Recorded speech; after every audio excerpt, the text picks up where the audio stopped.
নমস্কার বন্ধুরা, গৌরব কিচেন থেকে আজ আমি আপনাদেরকে মৃগেল মাছ দিয়ে কসুরলতি রান্না করে দেখাবো। এখানে আমি কিছু মৃগেল মাছের পিস নিয়েছি। দেখুন আমি রান্না করতে কী কী নিয়েছি। এখানে আমি কিছু কসুরলতি কেটে বেছে নিয়েছি, হলুদ গুঁড়ি, ধনে গুঁড়ি, ঝালের গুঁড়ি, লবণ, আদা বাটা আর জিরা গোলমরিচ বাটা। এখন আমি মাছে হলুদ লবণ মেখে নেব।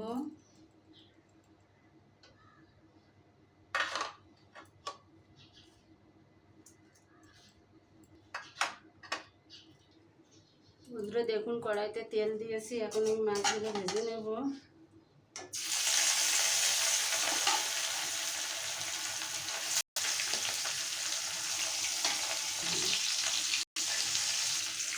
বন্ধুরা দেখুন আমার মাছগুলো ভাজা হয়ে গেছে, আমি উঠিয়ে নেব।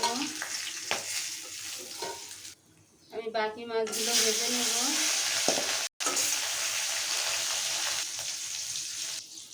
বন্ধুরা দেখুন আমার মাছগুলো সব ভাজা হয়ে গেছে, এখন আমি উঠিয়ে নেব। এখন আমি কড়াইতে তেল দিয়েছি, এখন আদা বাটা দিয়ে দেব।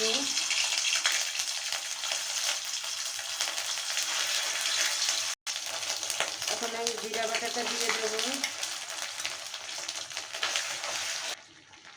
ঝালের গুঁড়া আর ধনে গুঁড়োটা দিয়ে দেব।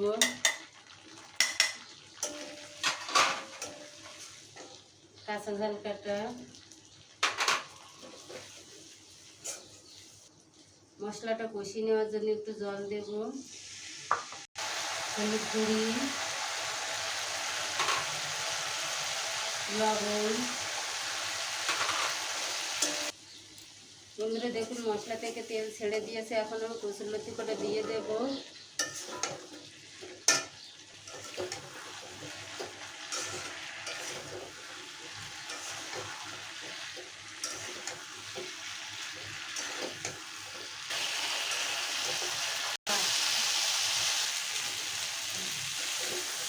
দেখুন আমি মশলার সাথে কসুরলতিটা ভালো করে কষিয়ে নিয়েছি।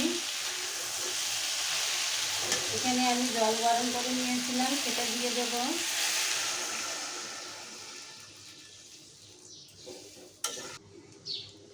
বন্ধুরা দেখুন আমার তরকারিটা ফুটে উঠছে, এখন আমি মাছগুলো দিয়ে দেব।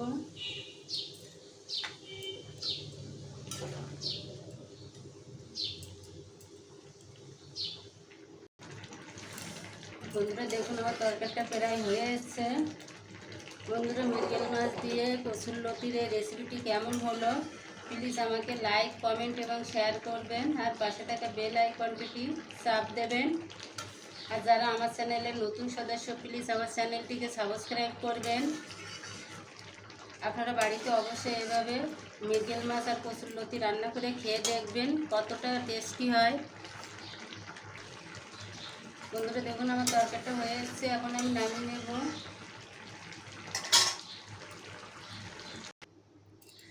বন্ধুরা দেখুন রান্না হয়ে গেল আমার মৃগেল মাছ আর কসুরলতির ঝোল তরকারি। আপনারা বাড়িতে অবশ্যই এবার রান্না করে খেয়ে দেখবেন। আর আমার রান্নাটি কেমন হলো প্লিজ আমাকে কমেন্ট করে জানাবেন, আর আমার চ্যানেলটিকে বেশি বেশি করে সাবস্ক্রাইব করবেন।